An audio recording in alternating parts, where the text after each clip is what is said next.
Hello and welcome back to the Stronghold. The Magi here, and I think we're at the point in the 2024 budget season where it's a good idea for even the new players to take a look back at the 2022 sets and decide what, if anything, is worth wildcard consideration to add a little bit more tools to their standard and eternal toolboxes. But before we get into all that, thank you to all my new and prior followers on Twitch, helping us get one step closer to affiliate status. And one of those lucky followers picked up 2 starter decks for their Arena collection. My next big project here at the Stronghold is going to be to launch a Discord server featuring all sorts of chat channels about deck brewing, meta formats, helping you find a pairing for your own game, as well as channels to simply be social, find help, streaming, and special content. But to make this happen, I'm going to need the help of at least 10 people to step up and make a pledge of $1 or more per month over on Patreon. And hey, for only $1 a month, it's a lot of value, so make sure you're checking it out. And there's even a lot of content there that isn't released anywhere else, even for people who are not supporting on Patreon. Now, what were we talking about? Oh yeah, right. All right, so let's start by looking at the colorless aspects from these sets. And right off the bat, the first thing I see here is the Iron Apprentice. This guy is around from the modular mechanics. For 1 mana, you get a 0/0 creature, but it enters the battlefield with a +1/+1 counter on it. When it dies, if it has any counters, it can move those to another creature. Can be very effective, and something that we see with potential value in the Artifacts Matter decks, as well as the +1/+1 Matters decks. Very good applications, and we're looking at a common here. It might not always find a place in the decks, but certainly worth some consideration here. From there, the next thing that jumps out at me is the high-speed hover bike, a 2-mana 2/2 vehicle with flash and flying and a crew of 1. When it enters the battlefield, tap up to 1 target creature. This saw a lot of play in mono-red artifacts. It may also find a home in any kind of green-white artifact matters build that we're seeing for this year. And generally just having one of these as a general purpose utility creature for something like Brawl or Historic Brawl might have some very distinct benefits. Staying in the Artifacts Matter concept, Patchwork Automation for 2 mana, a 1/1 is just a beater artifact creature construct. Ward 2 makes it just so difficult to target in the early game. And oftentimes by the time they can target it, it has kind of grown out of control and maybe no longer qualifies for cut down or something like that. Whenever you cast an artifact spell, put a +1/+1 counter on Patchwork Automation. So very much like the Iron Apprentice, this fits the Artifacts Matter decks as well as the +1/+1 Matters decks, and I think this is going to continue to see play for a long time in Eternal, if for no other reason as a budget card. Reckoner Bankbuster. Now, I know, as you can see on your screen, it is not standard legal, but it is still legal in Brawl, and of course all your Eternal formats, be that Explorer, Historic, or Historic Brawl. I think having a single copy of this for purposes in Brawl and Historic Brawl, if nothing else, is well worth it. I don't know if copies 2 through 4 will really see a lot of play post-rotation. Now, from there, let's move on to page 2, and it's a little bit thinner here. The one card I think that immediately jumps out to me here is Celestis. And again, this is another one of those that is more for a Brawl or Historic Brawl application. A 3-mana rock. And I say that a rock is a colorless artifact, well, generally colorless, that allows you to produce mana of any color. 2-mana rocks are really, really good. 3 manas tend not to be. But this one is a little bit of an exception. It triggers on a night and day cycle and allows you to gain some life, as well as for 3 mana take control of that night and day cycle, forcing a change. Probably not the last ability going to see a lot of play. Most budget decks at this point are not drawing on that night and day cycle. But I think this is another one of those that a one-of copy for Brawl and Historic Brawl is probably worth the rare wild card. From here, moving into the last page, we've got the Gangster Common Lands, as I like to call them. These allow you to go grab one of the Wedge trifecta basic lands. So Broker's Hideout, for instance, allows you to go fetch a forest, plain, or island. And, not bad. These are great little utility lands. They added a lot to the format. But honestly, as new budget players, I'm not sure that 3-color decks are really where you want to be.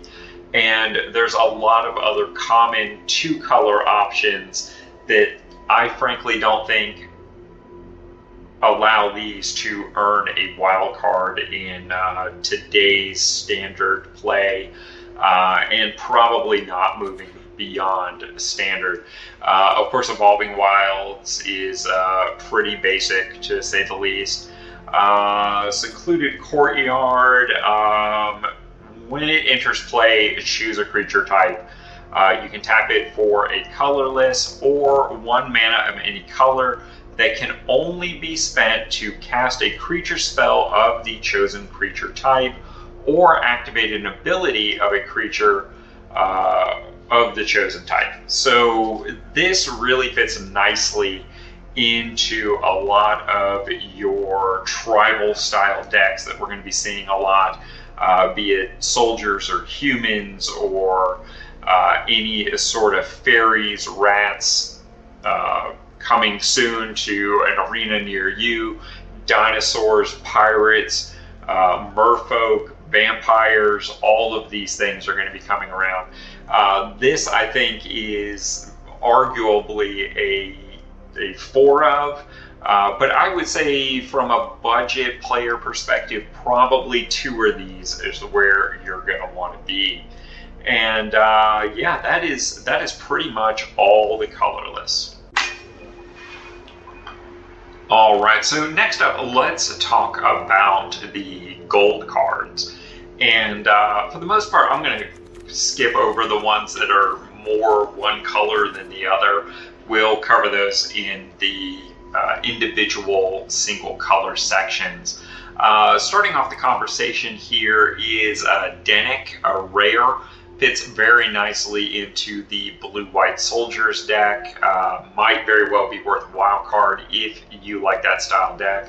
Adding the lifelink to this, as well as the disturb capability, adds a little more nuance to that deck. It might be just what you're looking for. From here, the Celestial Regulator is a very nice card, and it fits very well into the Angels deck in Eternal more than it does in Standard. So maybe not a must craft, but something to keep an eye on if you're looking at that particular deck. Similarly, Metropolis Angel is another decent concept there. Can't Stay Away is a card that fits well into the Greasefang deck, but at this point has been eclipsed by a common from Wilds of Eldraine, and not something that I would craft at this point. Greasefang is a somewhat not budget Explorer deck that is quite nice. If you're looking to get very competitive in Explorer, this is a nice concept. I did a complete video on this for both a meta and a budget version, and I'm getting ready to do an update on that as well. This is one of those you can get by with 3, but really you're going to want 4 in there. Let's see here. What else should we talk about?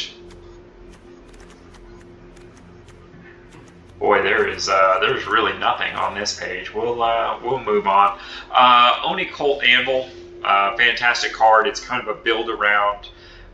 If you've been around a year or more, you've seen an awful lot of this card, and it works very, very nicely. Picking up a couple of these fits nicely into the existing Rakdos Sacrifice deck, as does the Blood type Harvester. Vampires is also a tribe we're getting ready to see go up in value with the second set of the 2024 releases. But honestly, vampires there are expected to be black-white. From here, I don't see anything else on this page that really needs to be talked about. Werewolves were a thing. Honestly, I'm not sure how much play they're going to see. I don't think it's a fantastic budget deck for 2024 or anything like that. Halana and Alana, of course, fits very nicely as a legendary creature. This is a great utility. Fits pretty well into the red-green archetypes that we're seeing. This might be something that you want to add a copy to your collection. Let's see here. Oh, now we're getting into some juicy aspects here. The Jakai Naturalist. This was an uncommon that basically created the green-white Enchantress deck in Standard, and that deck continues to be very powerful. Some recent changes have made it a little less budget-friendly, so definitely do your research before considering crafting this card, but this card is a cornerstone to that deck, and if you're looking to play it in the more Eternal formats, certainly more budget-friendly versions do exist, including some Artisan versions, so do keep that in mind. From there, well, I'm not sure I really see anything. I mean, Rafine is a great card, but I think there's a even more budget-friendly in mono blue right now with Wilds of Eldraine. So if you don't already have these, I would probably skip that. Mr. Oreo is an interesting card. At an uncommon, this might be worth a craft just for purposes of Brawl and whatnot. Same with Rocco, the Cabaretti Caterer. From here, let's kind of backtrack, and for the most part, these 5-color cards are not super good. Oh god, what did they call these? The 3-land cycle options. These are pretty decent, but again, I don't know that 3-color decks are really where budget players want to be, particularly new budget players. Most of the charms from this set are not particularly good. Legala the Magpie is another one of those potential brawl cards to consider. And there's more of the 3-color lands. We do have Jetmir and Ginny Faye, both of which are very fun brawl considerations, but probably not anything that's going to see strong Standard play at the moment. And we'll take a moment and talk about the common dual lands. You have complete sets of these, so there's no need to craft those. The rare dual lands, in general, I don't recommend spending wildcards to craft a rare dual lands. Once you play for a couple of years, you're going to have more of these than you know what to do with. There's a couple of good ones in the Eternal cycles that might be worth wildcards in the long run, but the standard stuff I would take a hard pass on. Just play what you have and suffer through it a little bit where you have to. And I believe that is all the gold cards worth consideration. All right, now let's talk about white. And within the 5 primary colors, I'm going to move a bit faster and probably talk about less cards. Luminarch Veteran is a cornerstone common for any kind of life gain strategy, and those can make some nice Pauper and Artisan decks in the Eternal formats. Ambitious Farmhand is a human uncommon that sees play in Standard to this day. If you're looking to make one of those humans decks, this is worth some consideration. Moving on to a second screen here. Intrepid Adversary, again, fits into that humans deck pretty solid. Illuminator Virtuoso still sees play in Eternal formats for things like Boros Hoplite. Sorry, I just couldn't put words. And Machiko's Arena of Truth is really nice for those enchantment/artifact decks that are functioning in white. And Giada is a cornerstone of the Angels deck that I think right now is a top deck still in Explorer. Moving on to page 3, Rafine's Informant is a nice deck that fits into Greasefang pretty well. What else have we got here? Voice of the Blessed, again, fits that Life Game Matters deck that is just so accessible in white. Well worth consideration if you like and enjoy that kind of deck. We got to talk about Thalia, even though I don't particularly like this. It is a cornerstone of both humans and soldiers. A legendary creature in its own right, and a very taxing card in many respects. We've also got Spirited Companion here. It is an enchantment creature, also a dog, might become relevant at some point. 2 mana, 1/1, and when it ETBs, you draw a card. You see a lot of this in kind of established Standard play, and I think it's going to stick around for a little while. This also kind of fits into that green and white enchantments deck pretty nicely. From here, Brutal Cathar, this is a removal piece and a pretty substantial body. Fits humans and soldiers pretty nicely. If you're looking to get competitive with those decks, this is certainly a strong consideration. The Gavinry Dawnguard, 3 mana, 3/3. This is another one of those human/soldiers. This one is a little bit more budget-minded, so if you're looking to get somewhat competitive and get a little farther reach in your collection, this is a strong 2-of in either of those decks. Inspiring Overseer, this was probably the best common in Streets of New Capenna. Fits into both Angels and Clerics. It's evasive. It's a pretty decent rate as a 2/1 for 3. When it ETBs, you gain a life and draw a card. Really fantastic, but again, more for those potential life gain, Angel or Cleric tribal decks, not a general use card. Let's see here. What else do we need to take a look at? Wedding Announcement, just a really solid enchantment that does so many different things. This fits, I think, best in the green-white enchantments deck, and I think it's going to start seeing less and less play. Depopulate, of course, is a cornerstone control card, but there's several of those within Standard at the moment. I don't know that this one necessarily brings anything special to the archetype overall. Hallowed Haunting definitely saw its day in the enchantment decks.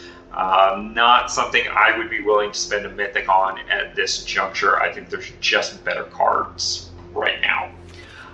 Moving on from there, the Wandering Emperor, one of the best cards from a very good set. So, I mean, frankly, that's saying a lot. Still sees play, will continue to see play until it rotates out of standard. And I think will continue to be relevant as a Planeswalker in any sort of white X control build. Definitely worth a wild card if you are looking to be a strong white player. Boy, that sounds horribly racist out of context. And as a general idea, Farewell is another one of those base removal. This one probably is a little more different in the fact that it can destroy creatures, artifacts, enchantments, graveyards, and it exiles. So it's doing a lot of work there. Short conversation about the Kamigawa monocolor legendary lands. All of these are pretty good. Green is maybe the least good of the 5, but you can certainly argue with me down in the comments about why I'm wrong about that. I think one of these in each color is really, really good, and if you're very tight on wild cards, I would pick your favorite monocolor standard deck as the ideal place to start with these. Alright, so continuing through the Wooburg colors, consider mostly about mono blue control, as most of the cards we're going to talk about in blue are. 4 is my preferred number. You could get by with just 3 on this, but Surveil 1, draw a card is probably the best thing you can do on turn 1. Delver of Secrets is the other side of that coin. A lot of people are looking for the tempo, more aggressive mono blue. They are running 4 Delvers. I'll be honest, I don't think it's the best way to build the deck, but certainly do your own research, make your own decisions. Fading Hope, probably the best bounce spell blue has to offer. Mostly because of the Scry card selection that goes along with it. I recommend 2 copies of this in an ideal version of mono blue control, but of course we are early in the year and blue is bound to get other bounce options as well. Slip Out the Back is probably the preferred upgrade to something like Shore Up that is in your day 1 starter deck collection. Not sure it's the best way to use an uncommon wild card. I'm not sure it's that much better than Shore Up, but certainly it does see a lot of play in that. I think this is probably only applicable for people that want to get very serious about mono blue control as their meta deck. Spell Pierce is one of those 1 mana counter spells. It is a soft counter. It is non-creature. It's very situational, but I do still run 1 copy. It has seen some reprints here on Arena lately, so this might be one to hold off on and see what the year brings to us. Wash Away. This is one of those spells for your Brawl decks, because it basically counters the commander for 1 mana. Pretty nasty kind of thing here. Wash Away without having to cleave it. Very, very nice. From here, we should talk about Fairy Vandal. This one is kind of the way back machine here, but it is a fairy. It likes you to draw cards, and it might see some more serious play here as time goes on. Disdainful Stroke, of course, was just reprinted in Wilds of Eldraine, and Essence Capture is one of those kind of ubiquitous counter target creature spells. Good stuff. Does fit into the +1/+1 counter strategy, but we don't see a lot of overlap with that just yet. Ledger Shredder, if you go back and look at the 2023 build guides for Mono Blue, this is a card I talked about a lot as an alternative or early replacement for your Hadi Jins. but it's just not where you want to be this year. I would pass that up. Make Disappear is the counterspell from the 2022 budget year. Personally, I think Spell Stutter is just as good. It is a different spell, but I think functionally it's every bit as good. Although having at least one copy of Make Disappear in your collection is not a bad decision. From here, we've got, you are seeing more stuff with Security Bypass right now with Ginger Brute and things like that. Worth keeping an eye on, but not something that's seeing really strong play at this point. And let's see here. Of course, Patrician Geist is in Mono Blue Spirits and Explorer, so that is always something to keep in mind for that. And what else have we got here? Oh, well, there's the other version of Patrician Geist. And Thirst for Discovery. Probably the best draw spell in Standard right now, and still the preferred draw spell for Mono Blue Control. I run all 4 copies. Quick Study is a good budget alternative if you don't want to spend the Wildcards. And let's see here, what else is worth considering for blue? Invoke the Winds is a good one of rare in a Mono Blue Control, particularly good in the mirror match, but I don't think it's the best answer for that slot right now. So I would run it if you happen to have it, but I don't think this is something I would use a wild card on right now. And let's see here. March of Swirling Mist is something you see in some builds of Mono Blue Control. Personally, I don't think it's worth the wild card. I would hold off on that. And of course, just like all the other legendary monocolor lands from Kamigawa, the Soaring City is a nice potential additional rare if you have the additional wild cards to spend on it. Alright, when it comes to black, the first card of note is Infernal Grasp. It's just a nice universal destroy target creature spell, but honestly it's the kind of thing you're going to see in black over time, so I don't know that I would spend any wild cards on this. From here, Virus Beetle is another good common for those discard decks. I would only be considering Virus Beetle if I was looking for an Artifacts Matters alternative. There's of course other creatures that do this just as well, that the creature type is potentially more relevant moving forward. Continuing in black, Graveyard Trespasser is one of those fantastic cards. It sees a ton of standard play and will continue to do so through rotation. So if you're looking to get serious about mono black, this is a good way to spend some rare wild cards. I'm not sure how much play it's going to see post rotation. Right now it does see play in the Eternal formats, but I kind of question how much of that is because people have them from having played standard, and will it continue in years to come? We'll just have to wait and see on that. Unfortunately, I don't have a good answer. Let's see here. Path of Peril, pretty good removal. Shakedown Heavy is kind of a build around card. It only sees play in one style of deck. I don't think I would craft that as a budget player at this point. Sorin, of course, is a very good mythic planeswalker. Having a copy of that would not hurt anything. And let's see here, what else have we got going on here? Of course, Meat Hook Massacre,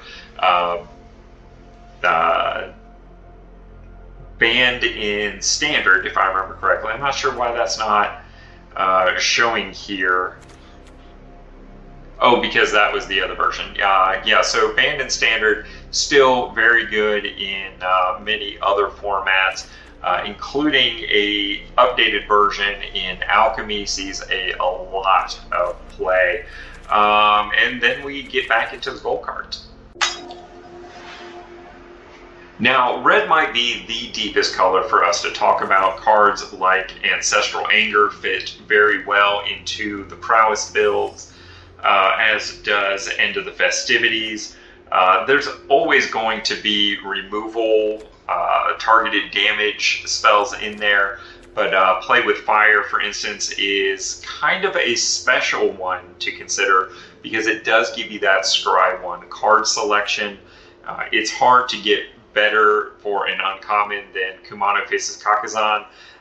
This is one of those that if you play red, this is really a wild card that you almost have to spend. 4 of those is really where you want to be. Rabbit Battery is so good in mono red artifacts, as is Reinforced Ronin. And Strangle is a decent removal piece, but it only targets creatures, it only targets planeswalkers, and its sorcery speed. Frankly, I think we can do better. Play with Fire, we talked about this a moment ago, but of course this can also target the player, so pretty nice option there.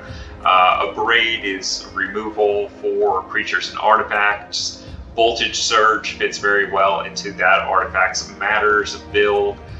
Bloodthirsty Adversary is one of those mythics that you see in the more meta versions of mono red, and frankly, it's certainly worth consideration.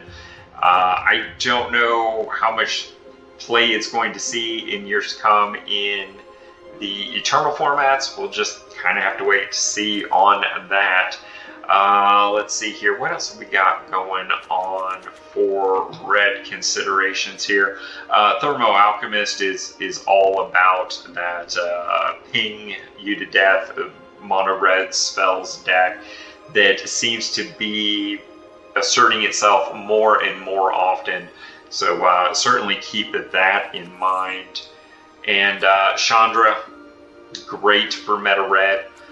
Fable of Mirror Breaker is not legal for Standard or Alchemy, but does still see play in Eternal format, so that might be worth some consideration there. What else have we got here? Well, nothing here's jumping out at me. We'll keep cycling through. Burn Down the House is, again, for that meta red, as is Thundering Raiju. This one, of course, way more popular than something like Burn Down the House. Any other? Arcane Bombardment is a bit of a build-around, but I don't think it's a particularly good deck in today's meta, and for 4 copies of a Mythic, I would take a hard pass on that, personally. And now we come around to green. Generous Visitor is the other uncommon that's kind of the cornerstone of that green-white enchantments deck. Tamiya's Safekeeping is a great utility spell for green, but it's the kind of thing we're seeing more and more often. I don't know that I'd craft a common when we will probably see, if not a reprint, something functionally very similar over the course of the next year. Particularly since green isn't a really strong deck at the moment. Gallic Readers is a fantastic for any sort of green creature matters decks, and well, aren't all green decks creatures matters. From there, Kami of Transience is all about that Enchantress deck, but that's the only place it sees play, so not a very versatile card there. Paxson Pup is a cornerstone for the Werewolf deck. I wouldn't play that deck without this, but again, it just doesn't see play anywhere else. From there, let's see here. Fight Rigging is kind of a neat build around, but it only fits itself into that one style of deck and really doesn't see play anywhere else. Weaver of Harmony is another one of those rares for the green-white Enchantress decks. And let's see here, what else? Jewel Thief, probably one of the best green commons from that year. And if you've got some wildcards, if you like Big Dumb Green, this is not a bad place to use it. Topiary Stomper does see a lot of play in green, particularly mono green decks, but really I don't think it's very good. I don't think it is the ramp card everybody wants it to be. And let's see here, what else have we got for green? Sadly, green has just not been very strong over the course of the last year. Consuming Blob is a lot of fun. I like having that in my collection just for the S&Gs. And it can, of course, a run in 7, no green deck would really be complete without one or two of those. And Unnatural Growth is another one of those cards that makes an appearance in various builds of mostly green decks. And Titan of Industry, awesome card. One of those mythics it's always nice to have a copy of, and sees a lot of play for Brawl and whatnot. And Cultivator Colossus is a fun build-around card. There's actually a version of a Brawl deck using the various, oh god, what is it? The Ravnica Gates cards uses this as a staple, and that can be a lot of fun. And before we go, I want to take just a moment to thank all of my patrons and remind the community when we hit just 10 patrons at any level, we will be rolling out Discord for the entire community, not just paid patrons. So if you have the means or mind to do so, consider supporting our community as it continues to grow. And of course, supporting the community by liking, commenting, subscribing, or sharing our videos is always appreciated. And you will appreciate subbing to the channel so you never miss out on a thing. And of course, we have some suggestions here on the next videos that you're going to want to check out.